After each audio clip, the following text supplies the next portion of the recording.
So this has to be, okay, history has been made. Scotland beat England for the first time in 40 years for the Calcutta Cup, back-to-back years, okay? And that penalty try against Scotland has to be the stupidest thing I have ever seen in international, tier 1 rugby, okay? I can't even remember something this stupid in tier 1, in professional rugby, okay? So basically, and this is, okay, this is not actually, to be fair, this is not 100% cowan-dickie's fault, okay? This is actually, and with all respect, I am a huge Eddie Jones fan. This is actually a huge mistake by Eddie Jones, okay? And I will explain to you in, right now, okay, why this penalty try was 100% or largely Eddie Jones' fault, okay? Let me explain to you why. First up, let's paint the picture here, okay? This is second half in the game. 65, let's go through what happened, alright? 65 minutes in. 65 minutes with only 15 minutes left on the field, okay? Luke Cowan-Dickie is still on the field after 65 minutes as the front rower against Scotland. Okay? So here's the thing. On the 60th minute, already quite late, Eddie Jones has subbed on both reserve props. So Ellis Genge and Kyle Sinclair comes off. And for some stupid reason, after 60 minutes, he decides to keep Luke Cowan-Dickie on the field as a hooker. Okay? So obviously, Cowan-Dickie is tired and off his feet. He's exhausted. And guess what? Scotland made a brilliant play. They did a crossfield kick to the left-hand side where Van der Merwe makes a nice break. And without any, notice, they took another crossfield kick, back-to-back crossfield kicks, back towards the one to the left-hand side and one to the right-hand side. And Luke Cowan-Dickie was on the sideline. Exhausted on the sideline. He has nowhere to go except to try to catch his high ball that's heading towards his way when he's 5 meters away from his own try line. He's put in that position to catch that ball against a professional international winger is 100% Eddie Jones' fault. He should have been off the field, and he shouldn't even been in this position if he had been off the field, because it will be Jamie George there, and Jamie George wouldn't be there because Jamie George wouldn't be too tired to get himself across the field in the right position.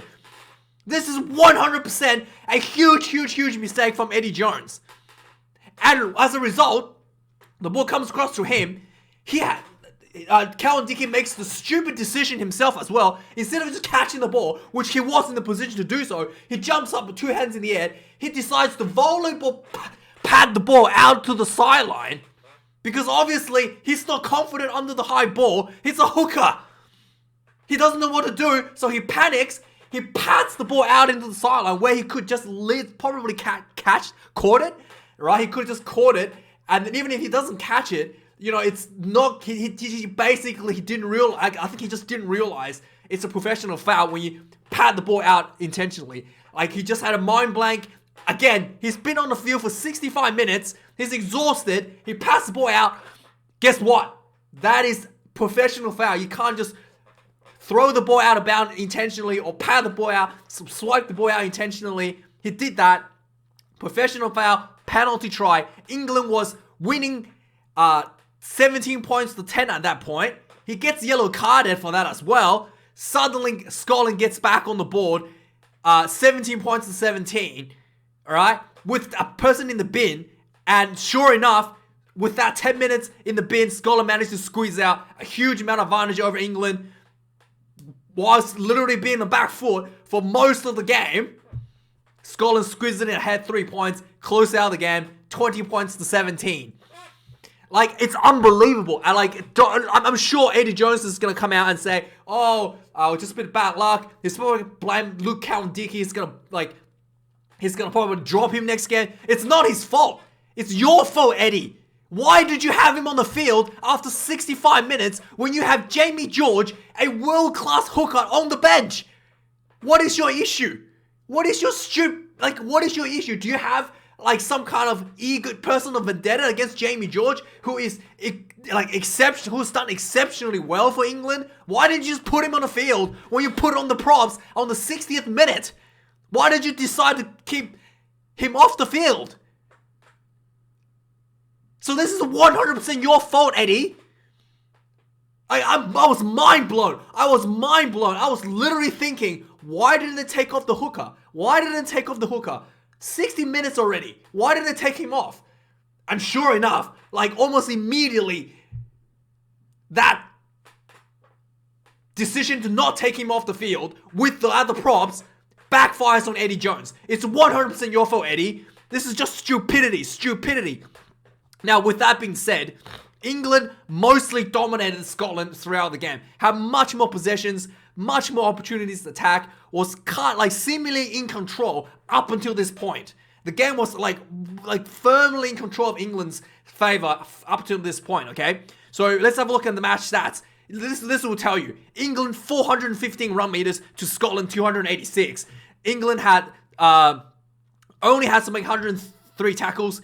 Scotland 128, 6 missed tackles. England defense not that great, 16 tackles. At halftime, this stat was even worse for Scotland. So at halftime, England already had 277 run meters, 102 for Scotland, and England only had to make 37 tackles at halftime. Scotland 83 already at halftime. Okay, and the penalty count, I think, is something that's another issue. England here 10 for 13, yellow card. Lineouts, 2 lineouts lost for England. Not that great either. No scrum losses. But England, as you can see from the stats, firmly in control. And then just like unbelievable decisions, man. Unbelievable.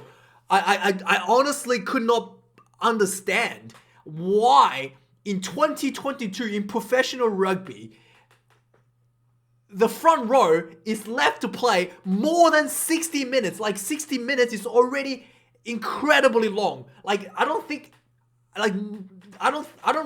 any tier 1 nation plays front rowers more than 60 minutes. Like most professional teams takes out their front row around 45, 50. Eddie Jones normally do that around 50 minutes. Nowadays, the starting front rows gets taken out. Like for the Springboks, they take the front row off at halftime. Sometimes before the halftime, they're taking the front rowers off. It's just baffling to me why Eddie Jones keeping these freaking big, fat, unfit people on the field for an hour, over an hour. I just unbelievable decisions there. It's so dumb. With that being said, congratulations to Scotland. The Scottish team, to be honest, has so much talent, and the only reason the Scottish team, England really was in control for most of the game. That was to my surprise. I did not expect England being in control of the game for 65 minutes because the Scottish team has been played together for much longer periods than the England side, where they have many changes. But there's something I did notice from the Scottish side. The Scottish team seems to be like 15 individuals doing their own things, and they have a few really outstanding players in terms of Finn Russell, Stuart Hogg, and Duhan van der Merwe. But the rest of the team seems to just kind of wait around a bit. Like everybody's anticipating for things to happen, and nobody seems to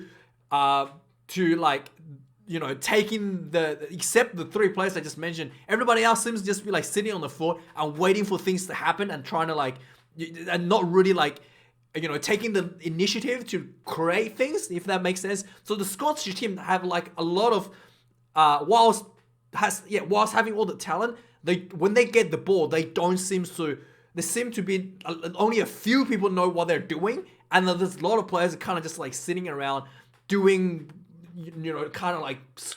not looking, not 100% sure what they're supposed to be doing. It seems to me at times for the Scottish team.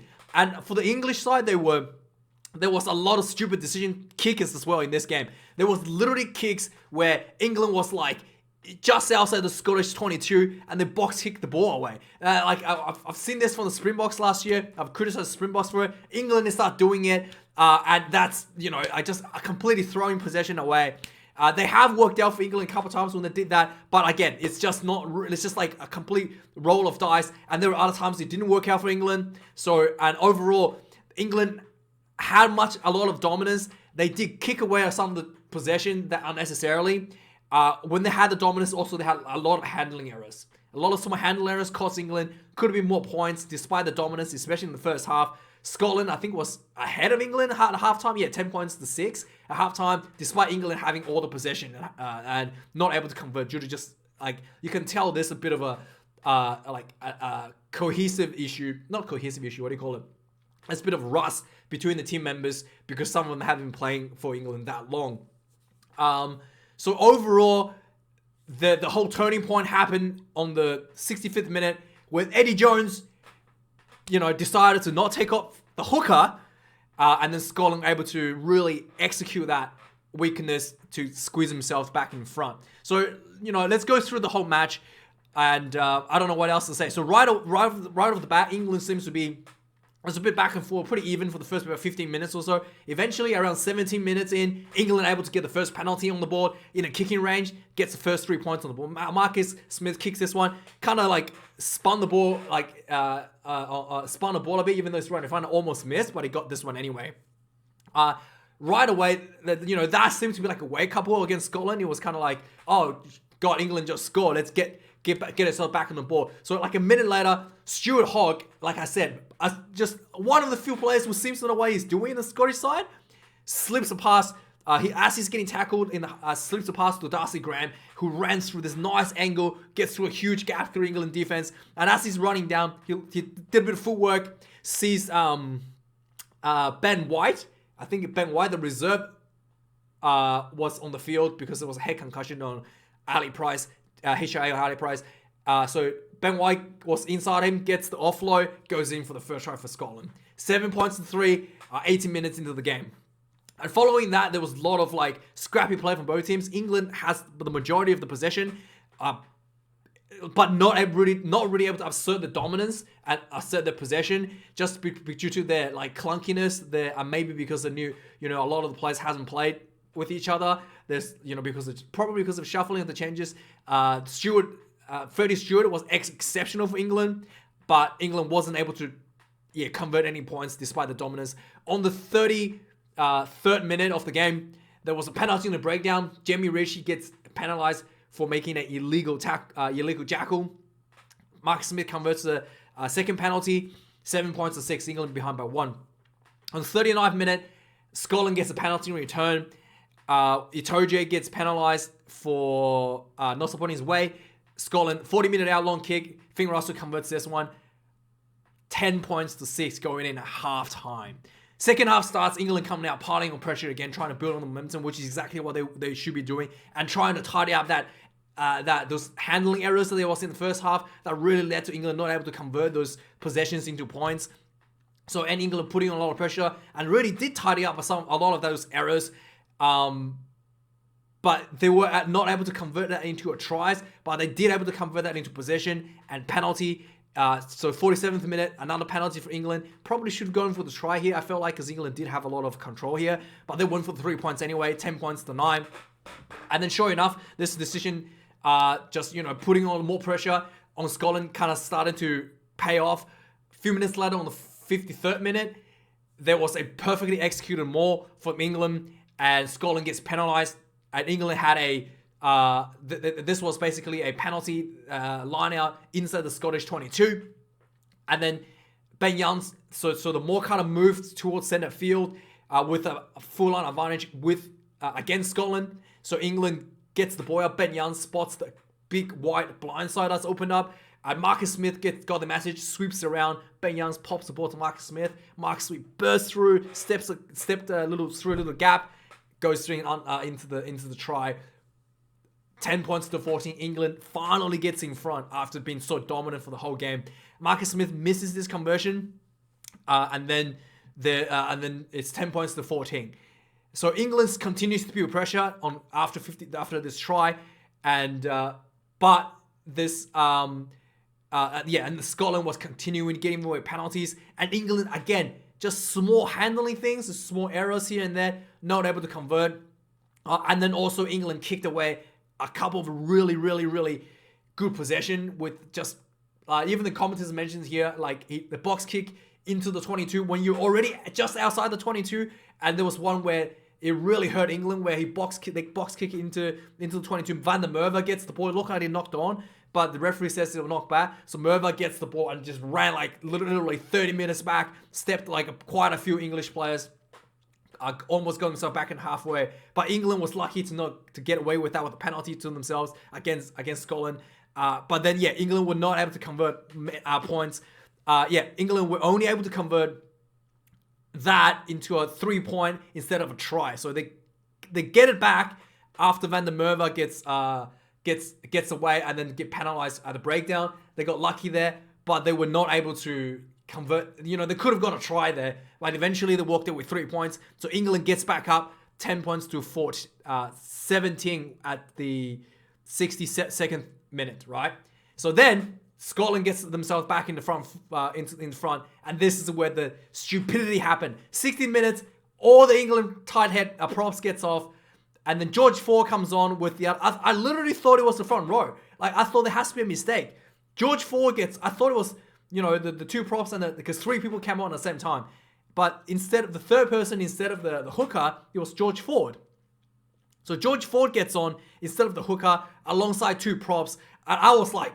Okay, I literally thought to myself, why is the hooker still on the field? Sure enough, 3 minutes later, Scotland was in the front foot. Finn Russell, again, one of the few players seems to know exactly what they wanted to do, and everybody else is kind of like looking at him for something to happen. Does a crossfield kick to the other player that I mentioned who knows what they're doing. Van der Merwe, again, superior air dominance. This is something that the Lions did really well when they used Van der Merwe.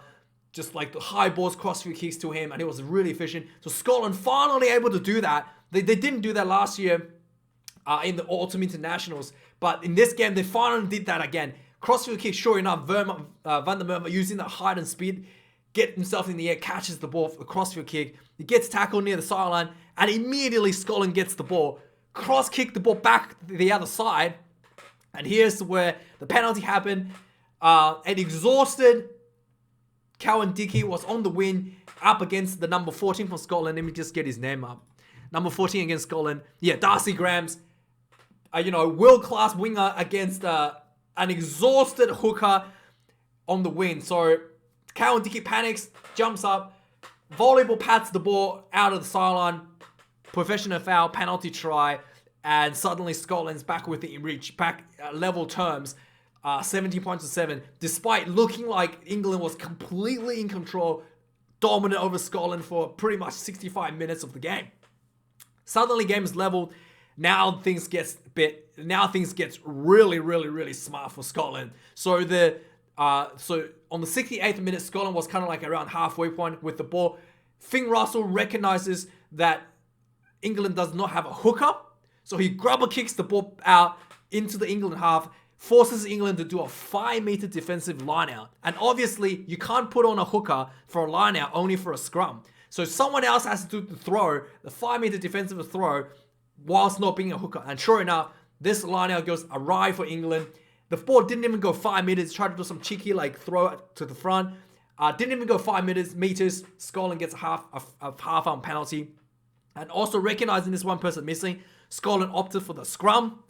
And now England is able to put on at the hooker, but it's a scrum anyway. That England is one person missing in the scrum. They took off the number 8, Simmons. So England is playing one person short in the scrum with Simmons coming off the field. So immediately the scrum gets penalized because England is missing a person. Scotland take the 3 points, 20 points to 3. And then in the last about 5 minutes or so, England had an opportunity to try to get back in front, but there was one point where on the 75th minute where it looked like Scotland got a penalty advantage inside the England 22, and then that penalty, it looked like Scotland was surely going to just kick this 3 and seal the kind of put the game away. And then the TMO calls in, the referee says there was a neck roll, and the penalty was reversed. And finally, England had a one last opportunity in the dying minutes to get a scrum. Scotland kind of like fouled to get a scrum penalty, and England fouled. Eventually, England squanders that. Ball gets turned over on the breakdown by Scotland, and history's been made. Calcutta Cup twice in a row, 40 years in the making. Scotland 20 points to 17. Congratulations, and yeah, let me know your thoughts. I felt like this is a huge strategic mistake for Eddie Jones, and also the same thing is like Don what's his name? Don Brandon, the number 8. Alex Don Brandt. He has been performing really well in club rugby for England. He only got like 5 minutes or something.